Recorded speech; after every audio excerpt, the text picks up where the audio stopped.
Muy buenos días, Lick. Mi nombre es Ana Gutiérrez, soy pasante de la carrera de Relaciones Industriales y voy a hablar sobre el conflicto entre Honduras y El Salvador.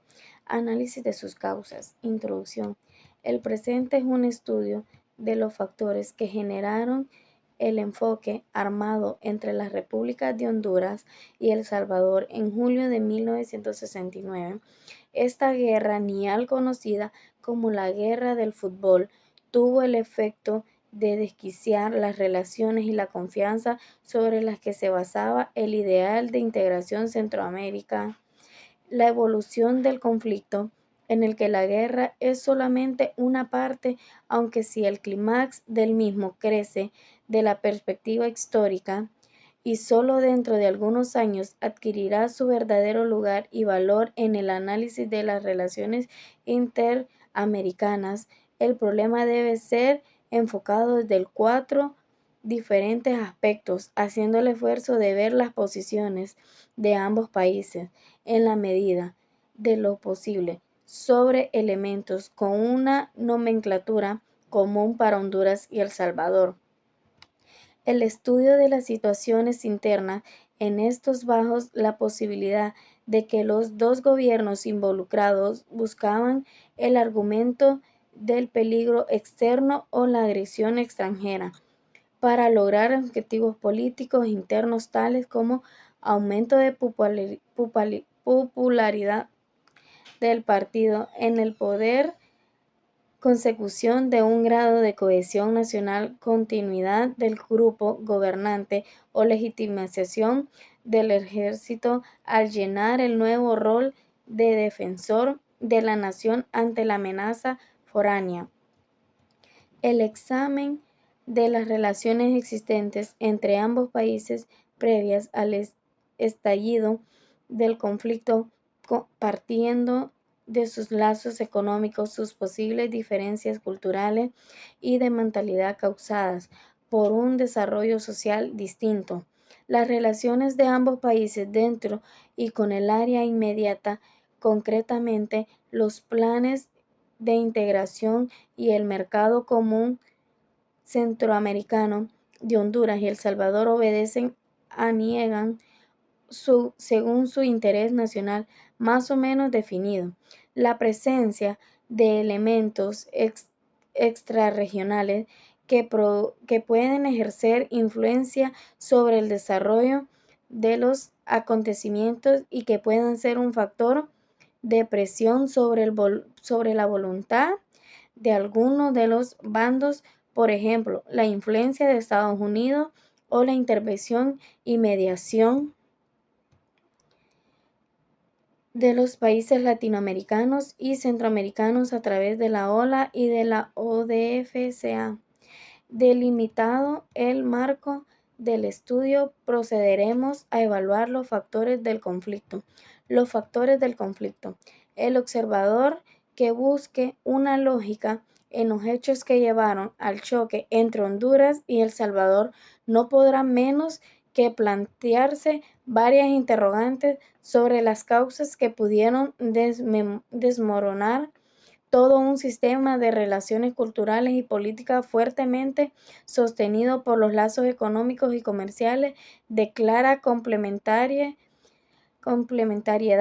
Las cifras del comercio entre ambos países vistas sin desglosar no hacen más que aumentar estos asombros. Para el 1968, el 39% del total de las exportaciones salvadoreñas se dirigen a Centroamérica y de estas el 27% hacia Honduras. Por su parte, el 17.5% del total de las exportaciones hondureñas se dirigían a la zona y de estas el 47% hacia El Salvador. Por otro lado, existen relaciones históricas y afinidades culturales que mantenían a ambos países muy cercanamente y hacían pensar en la posibilidad de lograr cierta unión política. La creencia de que si alguna vez se hacía nuevamente la unión de Centroamérica ella iba a comenzar por una especie de federación entre El Salvador y Honduras. Se basaba en una realidad concreta, complementariedad geográfica, económica y humana, cuando en julio de 1968, en la ciudad de San Salvador, los presidentes de los países que integran el Maestro Común Centroamericano firmaron una declaración primero solos y luego una en conjunto con el presidente de Estados Unidos. No pensaba que dos de los países firmantes se verían envueltos al cabo de un año en un conflicto armado que iría a objetar, por ejemplo, todas sus visiones optimistas. Afirmaban en esos días que el movimiento multilateral de integración de sus pueblos se ha formado un conjunto de instituciones de tipo político, jurídico, cultural y educativo, económico, social y técnico, cuyas actividades configuran un movimiento integral de unificación en momentos en que claramente se incubaban los elementos que irían a degenerar en un choque. Los presidentes señalaban que consideran de urgencia llevar a cabo las tareas que hagan posible el libre tránsito de centroamericanos dentro de la región y se tomen las medidas tendientes a coordinar a nivel regional la libertad de residencia, el derecho al trabajo y al ejercicio profesional. Hoy en día es claro que la integración económica creó conciencia centroamericanista solo en algunos grupos oficiales, mercantiles e industriales en ambos países, porque bastó un pequeño resquebrajamiento en el mecanismo en la relación política y humana entre ambos pueblos y gobiernos para dar por tierra, con todas las expectativas estallando, un conflicto que según Geoffrey Ken será llamado por los futuros historiadores la primera guerra seria de población en la era nuclear. En los últimos años, el gobierno hondureño se enfrentó con dos problemas internos muy graves: el político y el agrario. Respecto al primero, es necesario comprender que el régimen del coronel López Arellano, que llegó al poder por medio de un golpe de Estado en que se derrocó al presidente Ramón Villeda Morales del Partido Liberal en 1963 y que se consolidó en las elecciones presidenciales en 1965, se enfrentó continuamente a una oposición política muy fuerte. Su apoyo primordial son las Fuerzas Armadas y pequeños sectores del pueblo hondureño. En el año anterior al conflicto en El Salvador, la oposición creció en la fuerza y en cohesión. Se registra la huelga de la costa norte contra los nuevos impuestos al consumo. En septiembre de 1968 estalla la huelga de maestros y estudiantes universitarios, que finaliza al comenzar la guerra con El Salvador, y se nota una marcada pérdida de influencia por parte del gobierno en los colegios profesionales, la universidad y los sectores empresariales y obreros de la costa norte. No hay pruebas para sostener que el gobierno de Honduras estuvo interesado en provocar un conflicto de tal magnitud con El Salvador con el objeto de desviar la oposición política hacia el régimen, aunque cuando veamos el problema agrario encontraremos la clara intención de utilizar el elemento foráneo para fines de desviación de la presión campesina. Sin embargo, es evidente que a raíz del conflicto el problema político interno quedó diferido, desapareciendo casi por completo la explotasividad de la situación de antes de julio de 1969, ejemplo claro de la anterior afirmación, en el manifiesto de los universitarios hondureños. La FEU de externa izquierda llamando a la unidad nacional y evocando la común responsabilidad de pueblo y gobierno, no menos significativo en el apoyo incondicional que el Partido Liberal de oposición brindó al gobierno en declaración al autor. El presidente del Consejo Central Ejecutivo señaló que antes, durante y después del conflicto, el partido apoyó al gobierno de la defensa de la soberanía nacional. Abriendo una pausa, es importante señalar que durante las campañas electorales aparece el problema salvadoreño en forma de ataques mutuos entre los partidos políticos por la utilización ilegal de indocumentados salvadoreños para obtener mayoría de votos fraudulentos.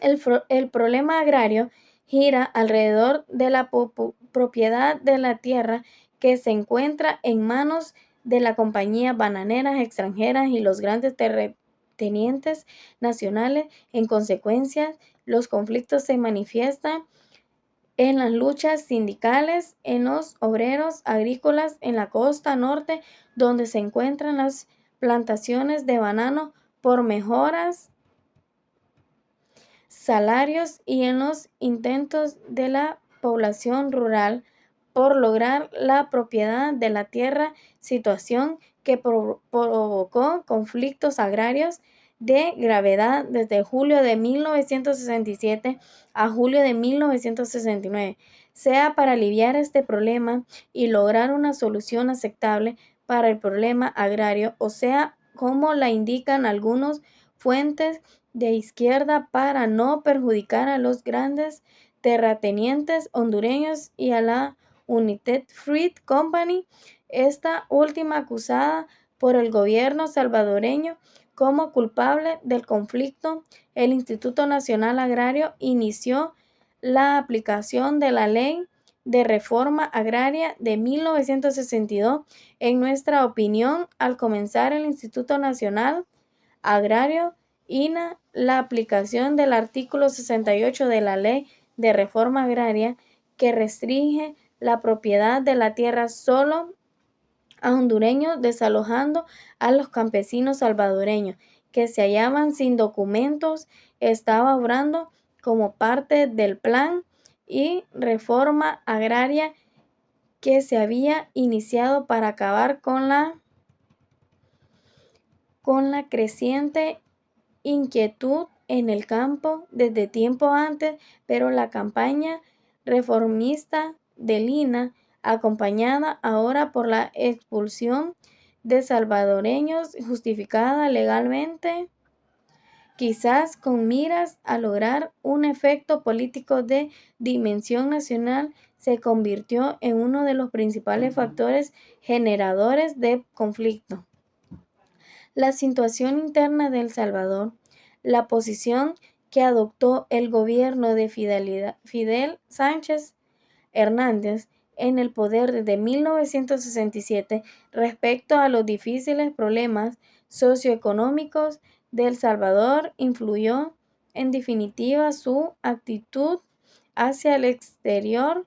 Para esto es necesario entender la conformación del grupo gobernante en El Salvador, que en julio de 1969 se decidiría por la acción militar. El presidente Sánchez Hernández llegar al poder como candidato del Partido de Conciliación Nacional en las elecciones de 1967 con la simpatía de la burguesía media, apoyando en el grupo liberal del ejército bajo la promesa de realizar las reformas necesarias que promovieron el desarrollo de las pequeñas y medianas empresas.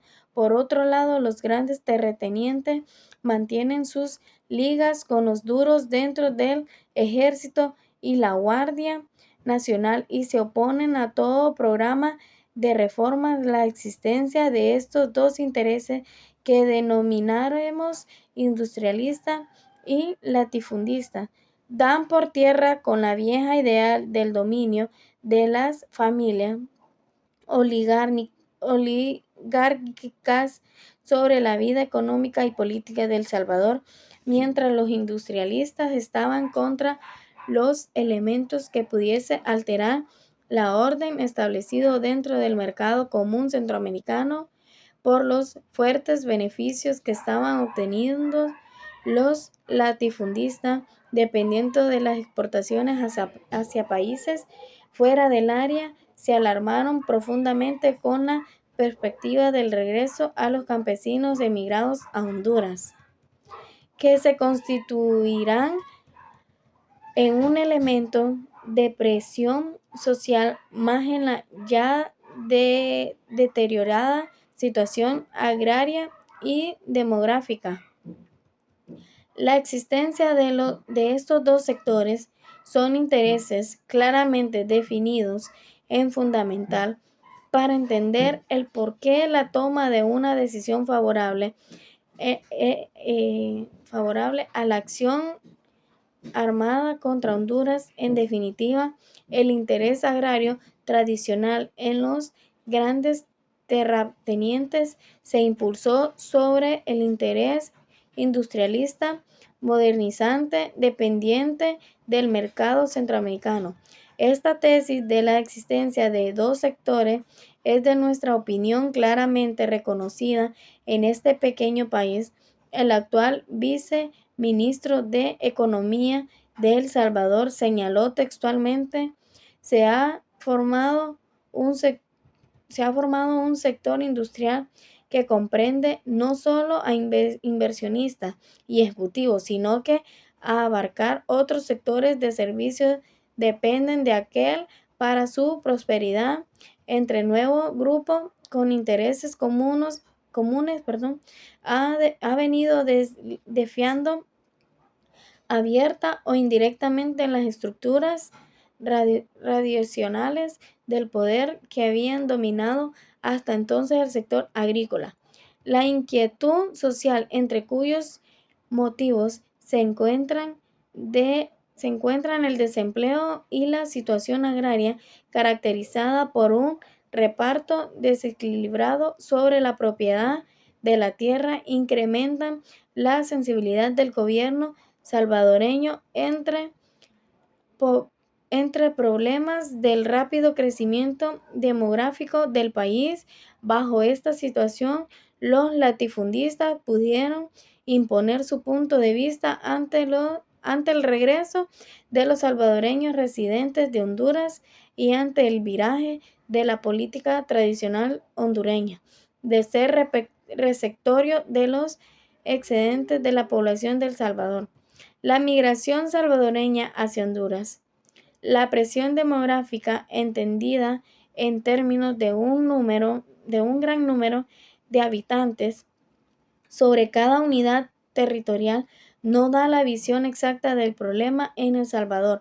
Este debe plantearse también como una situación demográfica en relación no al territorio del país o de la disponibilidad de tierras cultivadas, sino en función de las condiciones actuales de empleos existentes, como se deduce en las cifras en el anexo 2, la cual estructura agraria del país no es propicia a la absorción de más mano de obra.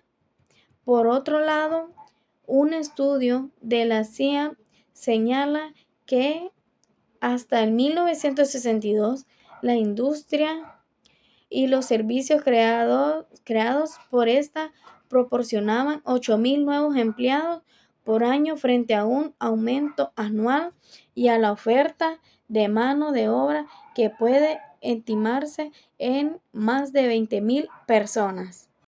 La emigración a Honduras comienza con la apertura de las grandes plantaciones bananeras en la costa norte a principios de este siglo, que atrae obreros agrícolas, sigue luego con campesinos y más recientemente con mano de obra semi-entrenada.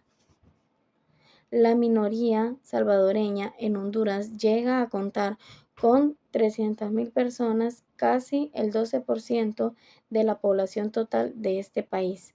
Una encuesta realizada por la Universidad Nacional de El Salvador señala que la mayoría de los emigrantes lograron una posición económica y social superior a la que tenían en su país de origen. Una fuente salvadoreña señala la capacidad y laboriosidad del salvadoreño como razón de tal ascenso, lo que provocó también una cierta rivalidad entre el nativo hondureño y el emigrante del otro lado de la frontera. La emigración de salvadoreños al vecino país que convirtió en un factor de discordia por dos razones. Primero, Honduras no tenía las condiciones para regular y absorber de manera organizada este movimiento migratorio.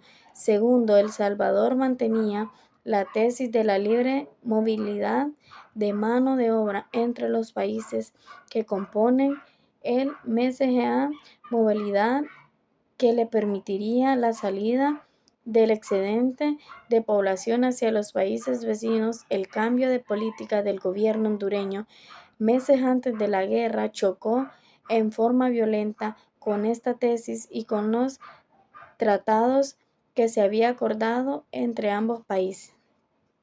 Honduras y El Salvador estaban comprometidos en la cuestión de la movilidad de mano de obra, personas de un país al otro por una serie de compromisos bilaterales y multilaterales. En el Tratado de Asociación Económica firmado en febrero de 1960, 10 meses antes de que se firmara el Tratado General de Integración Económica Centroamericana en Managua, se estipulaba que las partes contratantes garantizaban la libre circulación de personas y que ninguna medida de tipo legislativo o administrativo deberían dificultar esta libre circulación.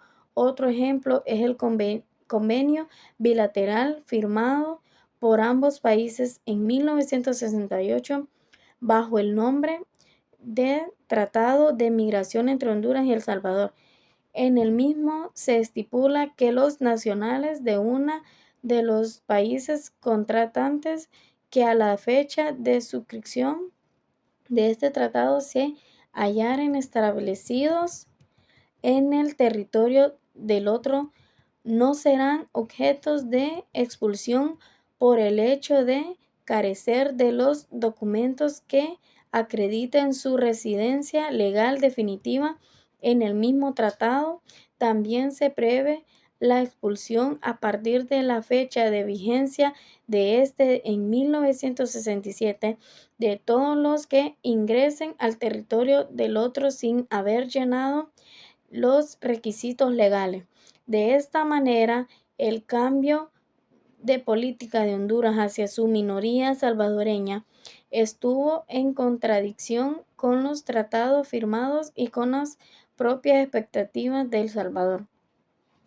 El problema de la delimitación de fronteras. En 1895 y 1918, El Salvador y Honduras trataron por medio de convecinos de fijar los límites fronterizos entre ambos. Sin embargo, nunca se llevaron a cabo las tareas prácticas para este fin y ambos países reclamaban soberanía sobre territorios de uno y otro lado de una línea fronteriza mal trazada. La misma situación se mantuvo sobre algunas islas del Golfo de Fonseca. A fines de 1967, a raíz de una serie de incidentes fronterizos, funcionó una comisión interestatal de estudio que debía presentar un proyecto para la suscripción de un tratado general de límites entre Honduras y El Salvador.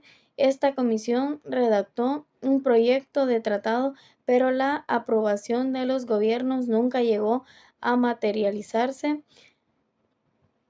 Honduras reclama la total propiedad sobre cayos e islas del Golfo de Fonseca hacia esta, señalado en su constitución que asimismo prohíbe a cualquier autoridad con amenaza de ser juzgada por traición a la patria que firme cualquier acuerdo, tratado o haga concesiones sobre el territorio nacional. Sin embargo, Honduras insiste en que es la República de El Salvador la que ha mantenido una posición definitivamente negativa para llegar a acuerdos fronterizos entre ambos países.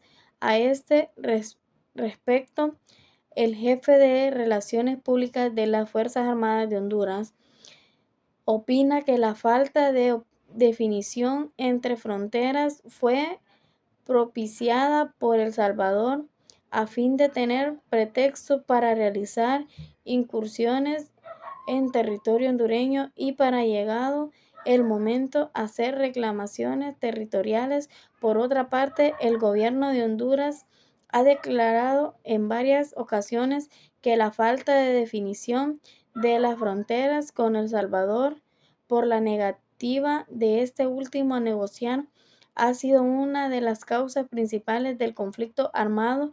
La Embajada de Honduras en México declaró por boca del encargado de negocios que la raíz del grave conflicto es la falta de delimitación de fronteras entre ambos. A su vez, el gobierno de El Salvador ve en este problema un factor secundario, ya que jamás se ha preocupado por delimitar fronteras con los países vecinos, pues sabe que a la larga Centroamérica será una sola nación.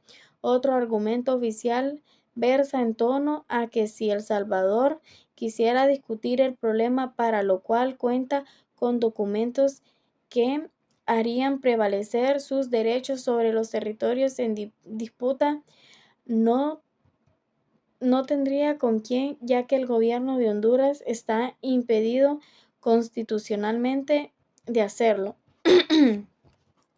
Independientemente de los argumentos de los que ambas partes justifican su posición, estas podrían no estar interesadas en delimitar fronteras por la pérdida de prestigio frente a sus pueblos que ello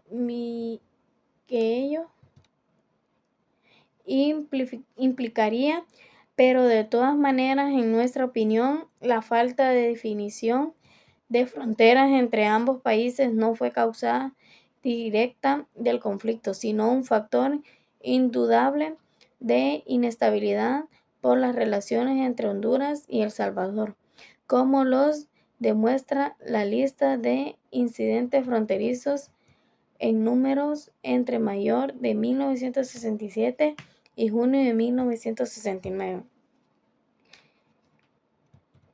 Inconformidad de Honduras de sus relaciones económicas con El Salvador y sus posiciones en el MCCA.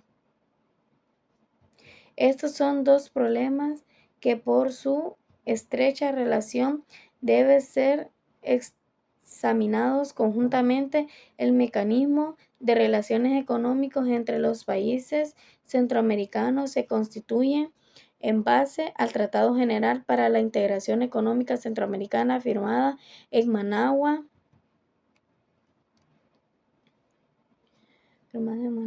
Nicaragua, el 13 de diciembre de 1960, que entró en vigor el 3 de junio de 1961.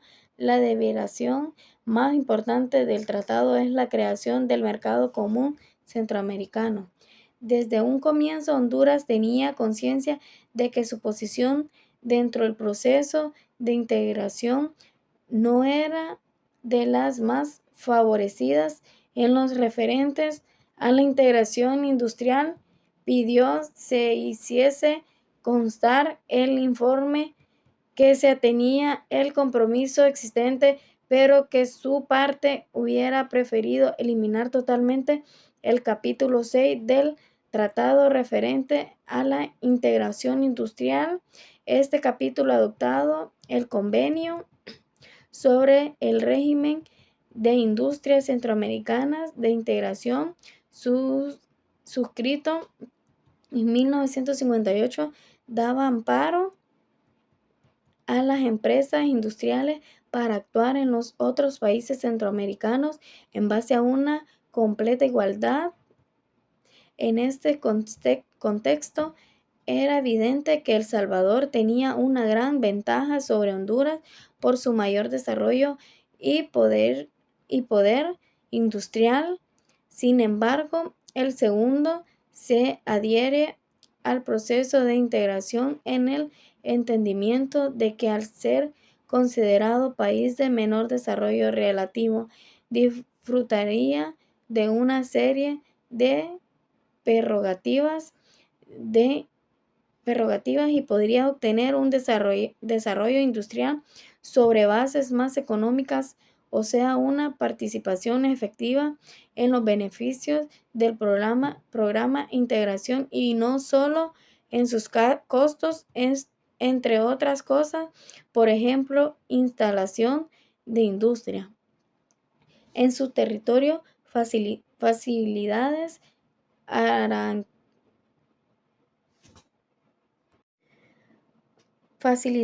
arancelarias para sus productos y participación en las utilidades dejadas por el comercio regional a través de los impuestos. Ahora bien, para entender las razones del descontento hondureño, es necesario analizar sin la posibilidad de entender en muchos detalles una serie de hechos básicos que llevaron a este país a sentirse en desventaja en el MCCA y en sus relaciones económicas con El Salvador. Si aceptamos la tesis de que los beneficios económicos tienden a concentrarse en los países más desarrollados por la ventaja iniciales con que cuentan, será fácil entender que dentro de la pequeña constelación que el MCCA, El Salvador fue el evidente beneficiado, ampliando la brecha que se fue creando respecto a Honduras en el plano del desarrollo industrial. En 1966, los 4 países centroamericanos significaron para El Salvador 99.34% de las exportaciones totales y de productos manufacturados seleccionados a la región americana latina, cifra que en 1967 llegó al 99.57% del total y al 99.58% de las exportaciones destinadas a América Latina. Para Honduras, la perspectiva fue otra.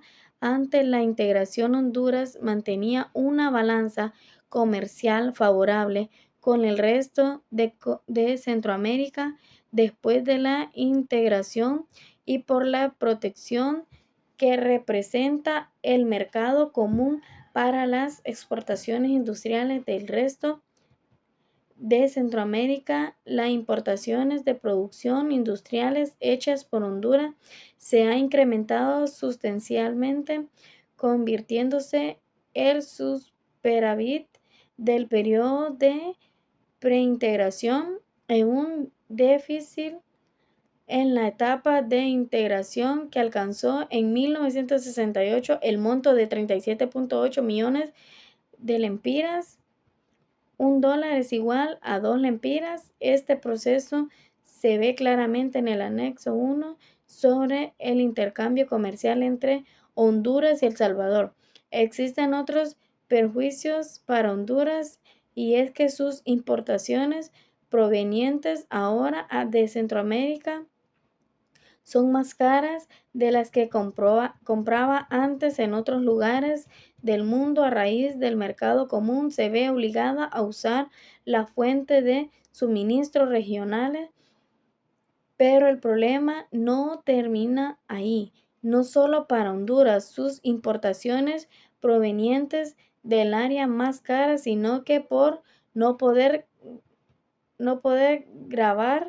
grabarlas debido a los aranceles proteccionistas de centroamericanos, deja de percibir ingresos fiscales. Por ejemplo, el físico hondureño hubiese recaudado en 1967 un 100% más por concepto de impuestos a la importación, lo cual representaría más de 40 millones de lempiras.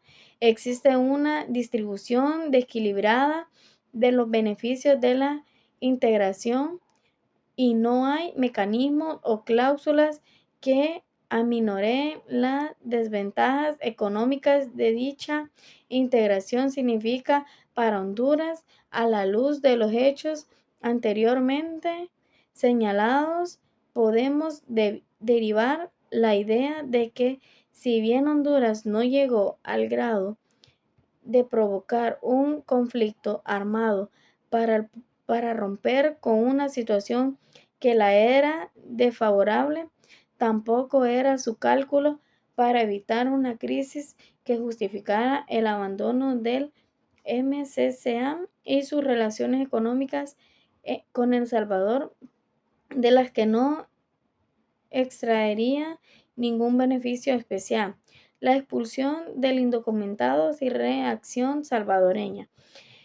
El 24 de noviembre de 1967, la Federación Nacional de Agricultores y Ganaderos de Honduras, que representa a los propietarios agrícolas, dirigió una carta al presidente López Arellano en que denunciaba ante el señor presidente de la República que en un número considerable son extranjeros los que usurpan las propiedades rurales, especialmente de nacionalidad salvadoreña.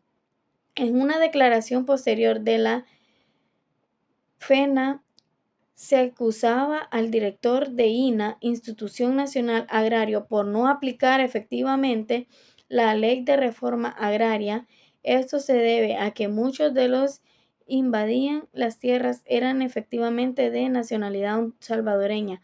Es así que cuando en abril de 1969 el INA comienza a desalojar campesinos salvadoreños, no hacía más que completar un círculo de planteamiento nacionalista que eran parte de la posición que mantenían el gobierno de Honduras y que encajaba perfectamente con su descontento manifiesto de los resultados del MCCA.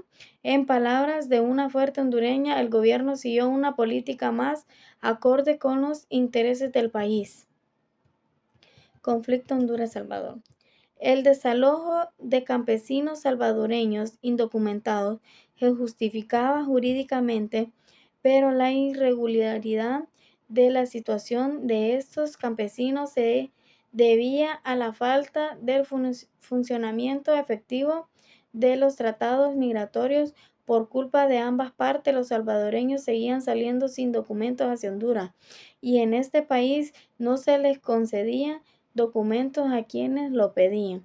Los desalojos siguieron hasta el mes de junio de 1969, en que la situación adquirió facetas críticas y ambos gobiernos perdieron el control sobre los sucesos. Parece que no fue tanto el número de salvadoreños que habían regresado hasta en julio de 1969, 15,000 a 18,000 según las propias fuentes de El Salvador, lo que aceleró las crisis, sino que el enardecimiento de la opinión pública salvadoreña provino del trato de que había sido objeto de nación en Honduras. Es indudable que el gobierno hondureño y los medios de prensa del país mantenían una fuerte campaña antisalvadoreña en el apoyo a su política del desalojo de campesinos indocumentados. Basta ver los titulares de los periódicos para comprender que se trataba de crear un estado de ánimo propicio a la nueva política del gobierno. El informe preliminar de la Subcomisión de Derechos Humanos de la OFA señala que la concurrencia del equipo salvadoreño a Tegucigalpa para jugar el primer partido de calificación para la Copa del Mundo dio lugar a algunos episodios poco gratos. Este fue el partido del 8 de junio. La misma situación se dio en San Salvador el 15 de junio, según la señal el mismo informe.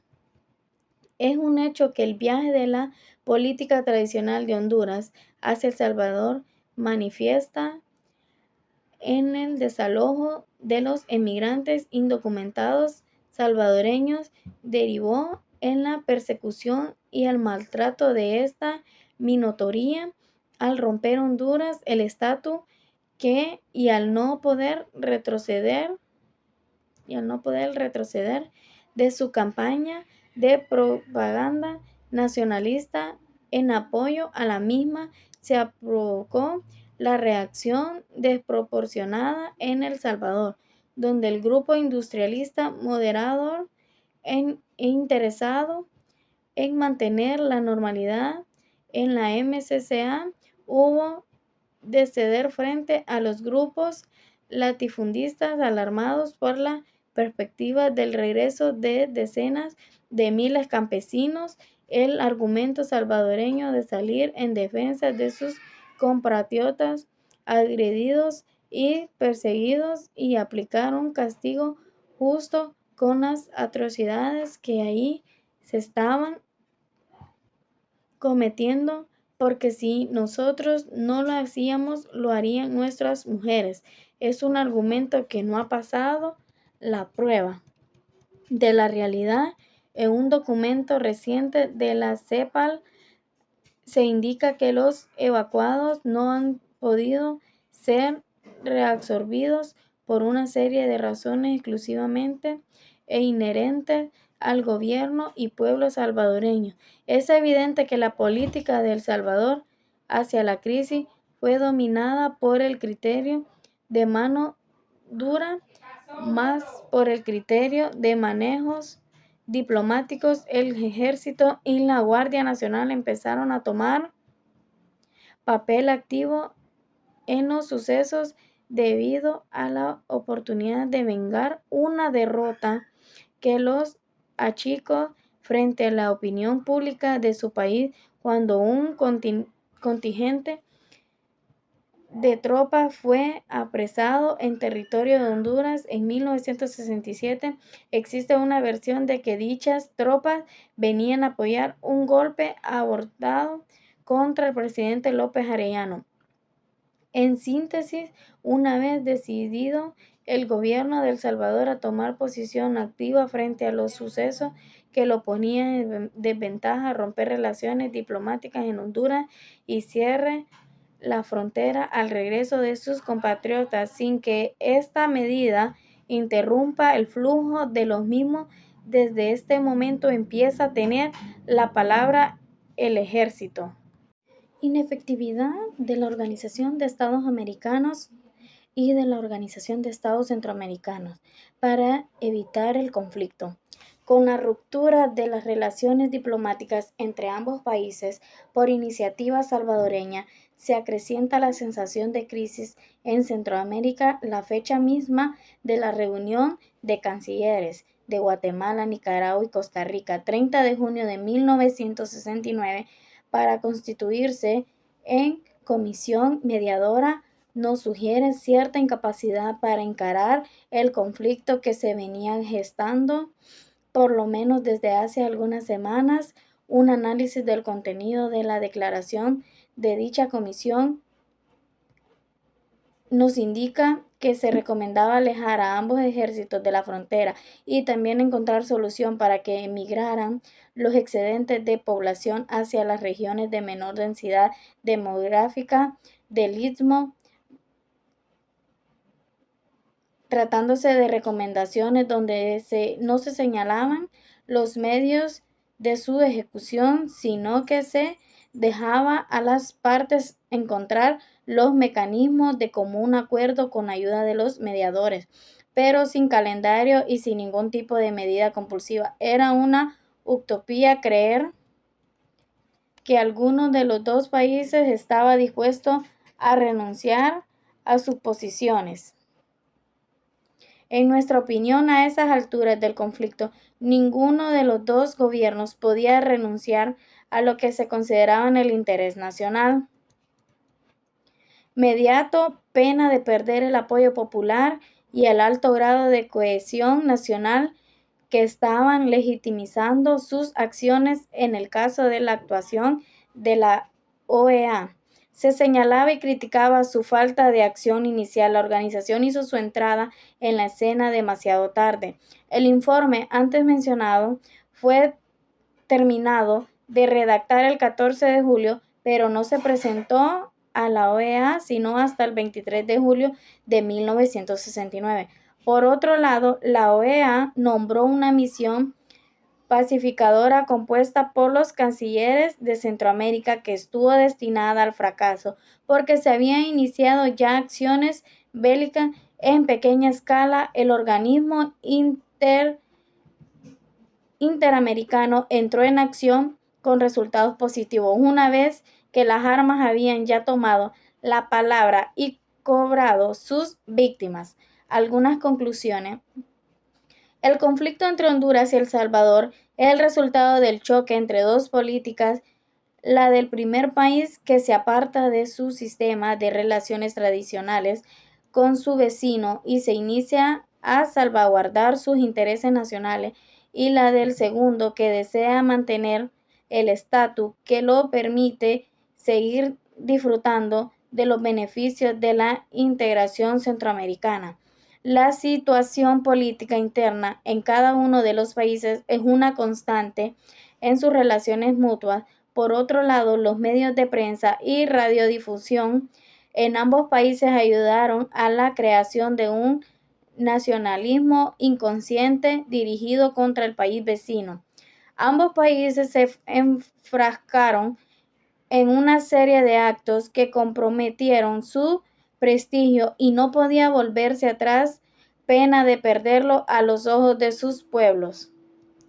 Honduras era consciente de que con la expulsión de salvadoreños se daría comienzo a una crisis que afectaría sus relaciones con El Salvador y perjudicaría las estructuras del MCCA. Esta situación en términos económicos no debía ser forzosamente negativa para Honduras. El Salvador no quiso este conflicto, pero actuó desproporcionadamente con la seguridad que le proporcionaban su superioridad económica y militar cuando vio que el sistema de relaciones establecido con Honduras se venía abajo. Mis conclusiones. La guerra de 1969 dejó graves consecuencias para ambos países. Además de las pérdidas humanas y materiales, el conflicto profundizó las tensiones entre las dos naciones y generó un clima de hostilidad que se prolongó durante décadas. Asimismo, la guerra tuvo repercusiones económicas y sociales afectando el desarrollo y el bienestar de la población. La guerra de 1969 dejó importantes lecciones que han marcado la historia de Honduras y El Salvador, como la importancia del diálogo y la diplomacia. El conflicto demostró la importancia de buscar soluciones pacíficas a los problemas internacionales a través del diálogo y la negociación. Respecto a los derechos humanos, la guerra evidenció la necesidad de respetar los derechos humanos en todo momento, incluso en situaciones de conflictos armados. El conflicto permitió valorar aún más la paz y la estabilidad como fundamentos para el desarrollo de los países y la convivencia entre las naciones. La guerra de 1969 sirvió como una lección de los horrores de la violencia y el sufrimiento de esta puede causar, promoviendo el rechazo a la guerra como medio de resolución de conflictos. La guerra de 1969 en Honduras y El Salvador fue un evento trágico que dejó profundas marcas en la historia de ambos países. Sin embargo, también dejó importantes lecciones que han guiado el camino hacia la paz, el diálogo y el respeto mutuo.